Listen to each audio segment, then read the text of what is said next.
Hello, dear friends. As we know, it's extraordinary year for us 2020. Novel coronavirus pneumonia outbreaks globally with huge influence on our lives.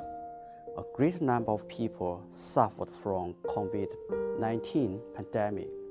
Many of them lost their lives forever.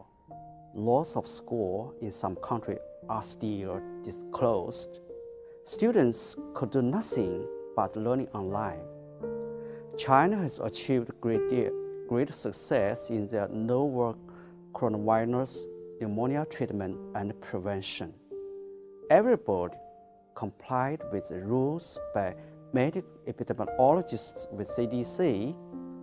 They wore masks, kept a social distance to prevent themselves from the virus infection. Some people were even isolated to block the widespread virus. In the meantime, traditional Chinese medicine, TCM, played an important role as well. This led me to present today the topic ideas of preventive medicine in Chinese medical classics, the inner canon of the Yellow Emperor. I would like to talk in the following three aspects. Firstly, brief introduction to the work, the inner canon of the Yellow Emperor. And secondly, the idea of preventive medicine in the inner canon of the Yellow Emperor. And thirdly, we would like to talk about what would they learn from the inner canon of the Yellow Emperor. In the first part of the lecture, let me give some basic knowledge about the work first. The inner canon of the Yellow Emperor in China, we call the work Huangdi Neijing. So I will use the short name Huangdi Neijing replace the inner canon of the Yellow Emperor through the following talk. Huangdi Neijing is actually an ancient medical text listed in Yi Wen Zhi of Han book. The classic Chinese history completed in 111 AD. Huangdi Neijing was originally compiled during the various periods, that means 475 to 221 BC. Later, Su Wen and Lin Shu was issued separately. Most of the editions of Su Wen were issued with annotations. One of the earliest editions was from the 6th century during the 6th dynasty periods, that means 220 to 589 AD, which was annotated by Quan Yuanqi. In 792, during the Tang dynasties, Wang Bin rearranged and annotated the inner canon based on Quan Yuanqi's work. By the 11th century, during the Song dynasty, the work was reissued by imperial order supervised by the physician Lin Yi based on Wang Bin's work. Later, editions mostly used the revised Song version. So, the work had been rewritten many times. It's a collection rather than one person's work. Although the author had been known as the Yellow Emperor, the real authors were ancient Chinese scholars by anonymous way. You may wonder what kind of book it is. So let's go on. The Huangdi Neijing has two sections, Su Wen and Lin Shu. Each section in 9 juan, that means 9 volumes, and the 9 chapters are included in each volume. The first section, named Su Wen, deals with the theoretic foundation of traditional Chinese medicine and distinguished methods. So the first section of Huangdi Neijing discusses the basic questions regarding to traditional Chinese medicine, mainly how to live healthily, while the second section, named Lin Shu, discusses acupuncture therapy in great detail. The title Huangdi Neijing often refers only to more influential Su Wen. The work is structured as a dialogue, cheerfully between the Yellow Emperor and Qi Bo, one of the imperial physicians. The Huangdi Neijing introduced the basic therapies of traditional Chinese medicine, expounds on internal organs, and discusses many and collectural channels in the human body, causes of disease, pathology, diagnosis, maintenance of good health, etc. It propounds the theory that the universe is composed of qi and contains simultaneously dual opposite yin and yang depend on each other, and everything or phenomenon could be categorized into the 5 classes based on Wu Xin, usually called 5 elements, or you can find 5 phases.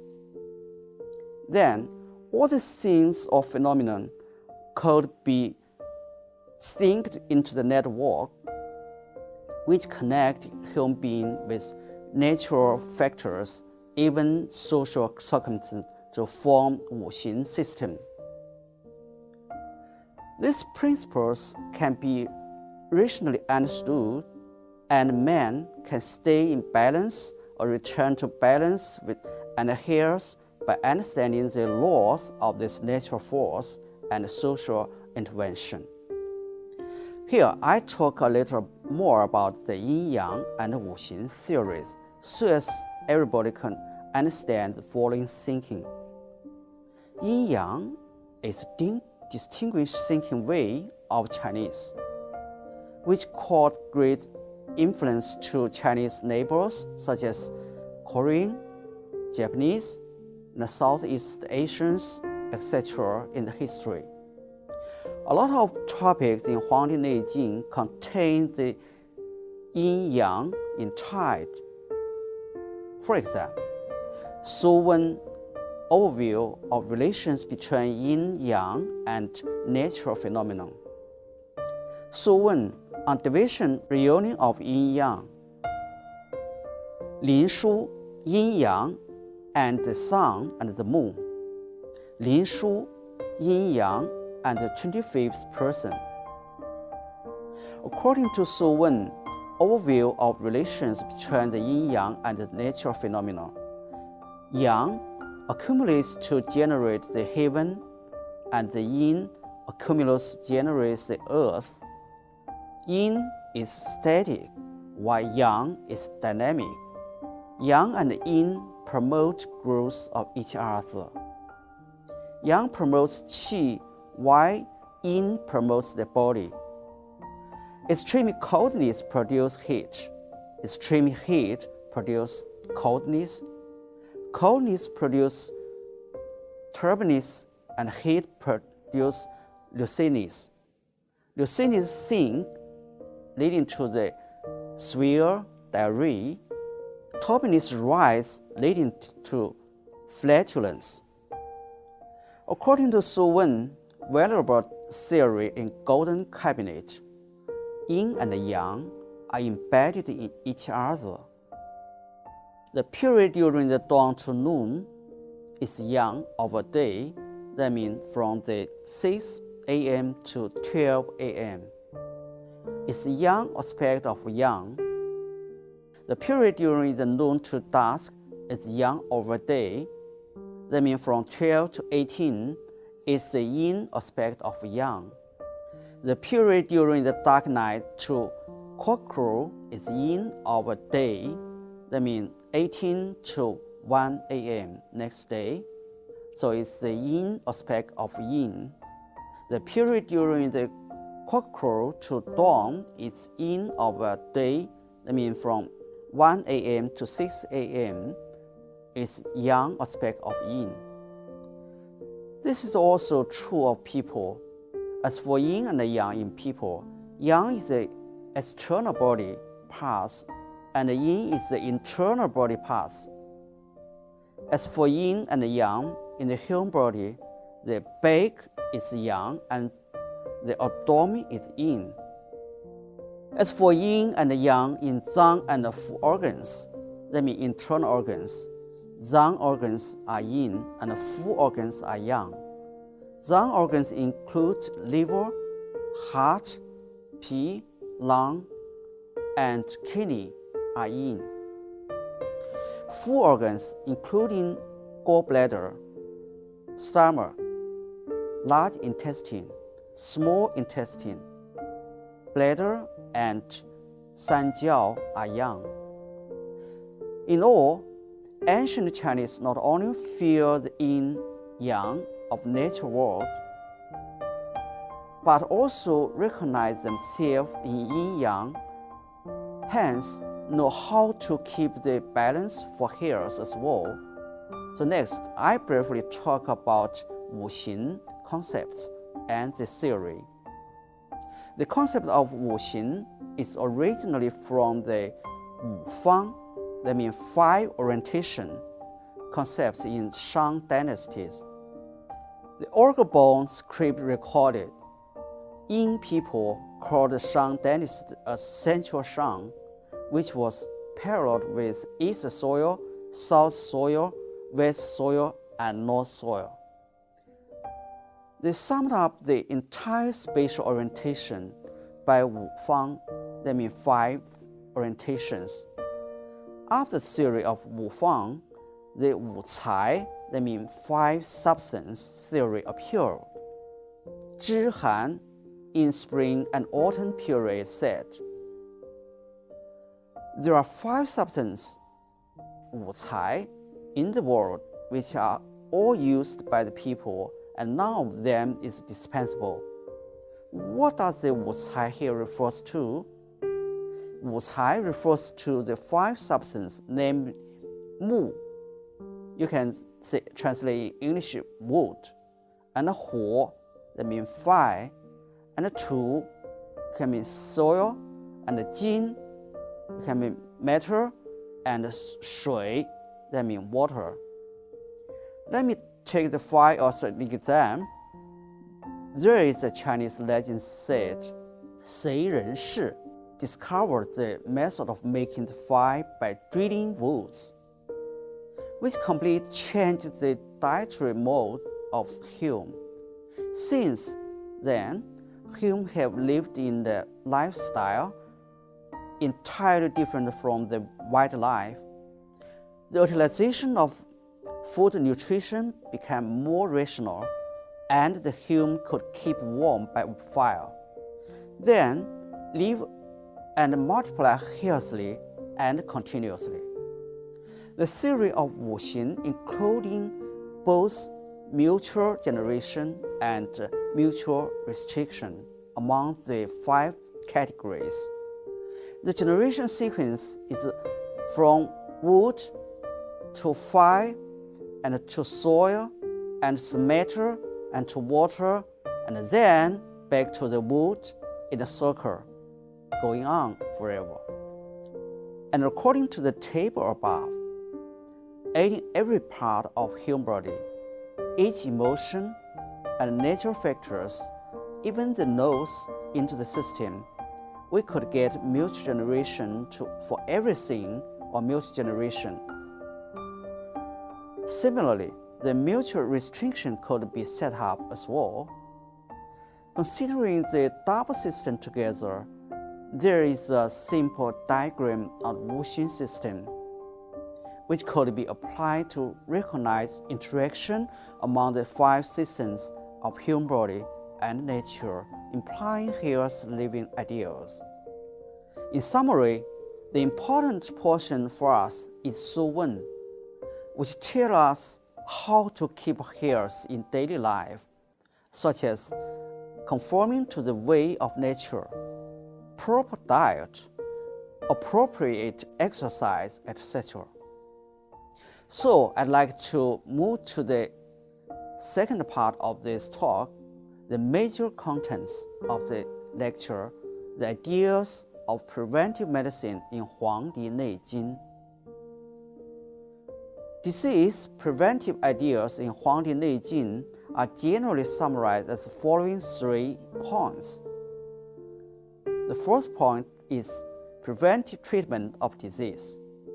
The second point, early prevention of deterioration of disease.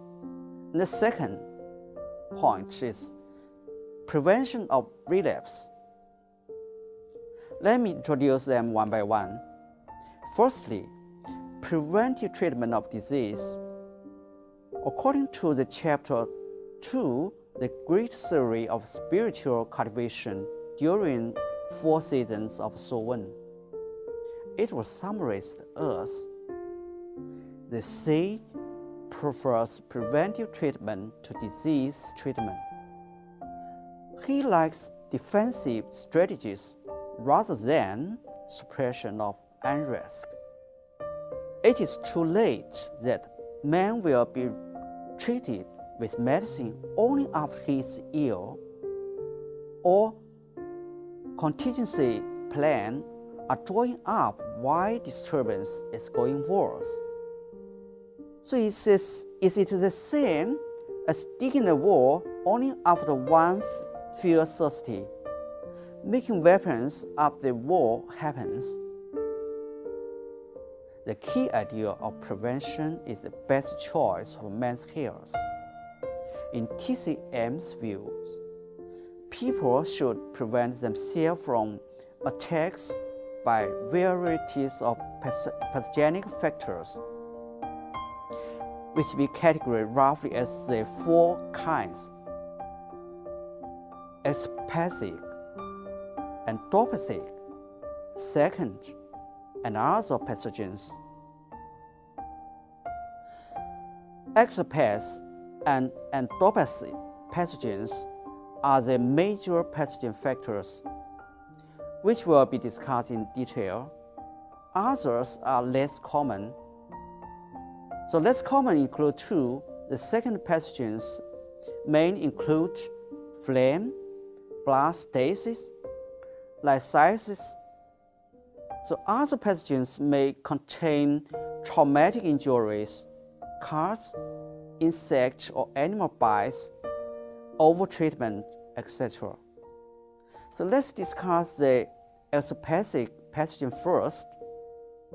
The exopathic pathogens, known as external natural force as well, called 6 climate pathogen factors as wind, cold, summer heat, dampness, dry, and fire, so which are named 6 devils in Huangdi Neijing.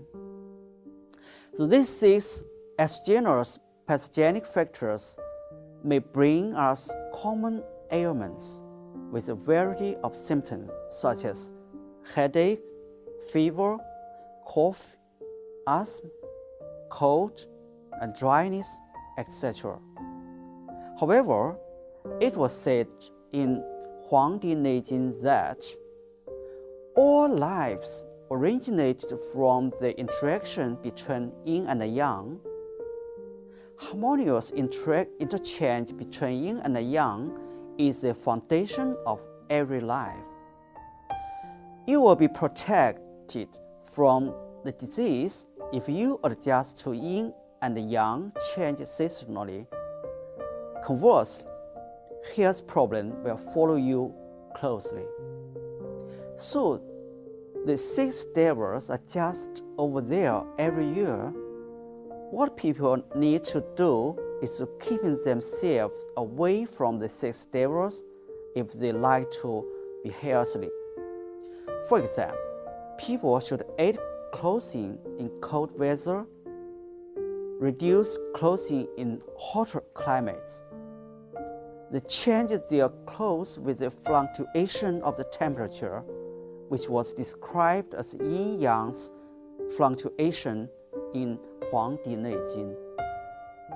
Similarly, people living in damp circumstances like pungent food, while people in dry area don't like them. Besides these levels, there are unusual external pathogenic factors called morbid errors, which cause pathogens occasionally. Ancient Chinese knew that these factors brought epidemic disease with great influence. However, they have no idea what pathogenic factors look like. The name morbid error possibly describes the characters of these pathogenic factors, such as appearing and disappearing like a shadow, pandemic, the high mortality rate. Today, we know these factors probably are deadly virus, bacterial, etc., which only be visible with microscope or bioassay. There have been more than 500 of infection disease records in Chinese history, including H1N1 and SARS, etc., in the past few decades, as well as COVID-19 today. However, Chinese defeated them time after time again because people had the experience to deal with these pathogenic factors.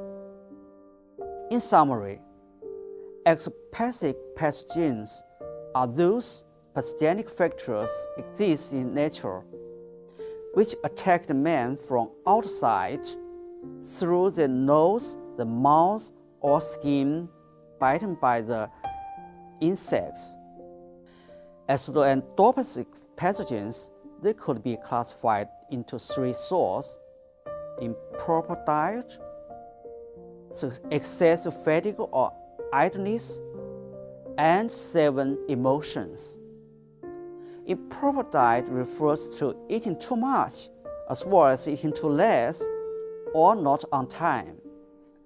Excessive fatigue or idleness may refer to losing the balance between the work and relax. The 7 emotions include joy, anger, melancholy, anxiety, grief, fear, and fright. They normally do no harm to man if they are just short expression of somebody's mood. But when someone experiences great emotion changes in any of them, especially last long, they become pathogenic factors which bring harm to the body, even cause serious disease. So the best way is to keeping the balance among these emotions in Huangdi Neijing's view. Then, here's will follow you forever. The core idea in Huangdi Neijing for preventive medicine is to keep yourself far away from pathogenic factors. Secondly, I will talk about the early prevention of deterioration of disease. Huangdi Neijing describes human being as a whole composed of 5 systems: 木、火、土、金、水. What we have discussed in 五行 theory, which form a network by the meridian system. Each system interacts with other 4 to keep balance normally. However, each system could be influenced by any of the other 4 if it's attacked by pathogenic factors. When disease attacks an organ, it may transfer to another organ according to the law of the mutual generation and restriction between the 5 elements. Protective measures should be taken in advance in the treatment to protect the possibly implicated organs of the patients. For example, we know the liver disease may transfer to the spleen, so we should strengthen the spleen first when we make sure the illness in the liver. Doctors need to take measures according to the actual state of disease to make decisions. Most patients cannot make correct decisions by themselves. For example, the Qinfei Paitu decoction for COVID-19 treatment in Wuhan is a compound recipe including 21 herbs responsible for the function adjustments to different systems. For example, adjustment to gene system to relieve coldness, adjustment to tooth system to get rid of dampness, etc. So it helps lots of patients. Thirdly, I would like to talk about the prevention of relapse of illness. For example, some diseases such as chronic cough and frostbite often come on in autumn or winter, so we can take preventive treatment in summer before it occurs. But patients should listen to the guidance of the doctor. Similarly, HBV often relapse if patients overstrain or stay up all night frequently after recovery. So these people should avoid fatigue and relax in time to prevent relapse. With the knowledge of these opinions of preventive treatment of disease, we know how to prevent reoccurrence of illness. In this case, health preservation and preventive treatment of disease are not totally the same. At last, I'd like to move to the third part. What could we learn from the inner canon of Yellow Emperor?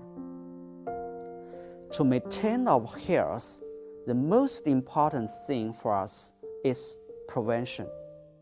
Prevention idea of Huangdi Neijing covers a wide range of health situations, including sub-health, disease, and relapse. So it's important for us to learn from Huangdi Neijing how to prevent ourselves from the attack of different pathogenic factors. Today, we have more methods for prevention after we realize that virus, bacteria could be morbid ills. We can take masks and bypass places with crowds when plagues prevails, such as H1N1, SARS, COVID-19, etc. We could develop the vaccines or special drug to prevent from or treat this disease infected with virus or bacteria. In short, to keep us away from the participating factors should be the best choice to prevent disease. And secondly is how to enhance our health qi so as to improve the ability of resisting disease. There are lots of advice in Huangdi Neijing. According to the Huangdi Neijing's ideas, the region where pathogenic factors in waste must be deficient in qi. Sufficient health qi inside the body will prevent invasion of pathogenic factors. In other words, pathogenic factors never do harm to those people with inner health qi. It seems hard to translate this sentence, so I just give some examples to explain them in detail. According to the above introduction, pathogenic factors, including mainly exopathic and endopathic pathogens. Qi is a bit complicated concept in TCM.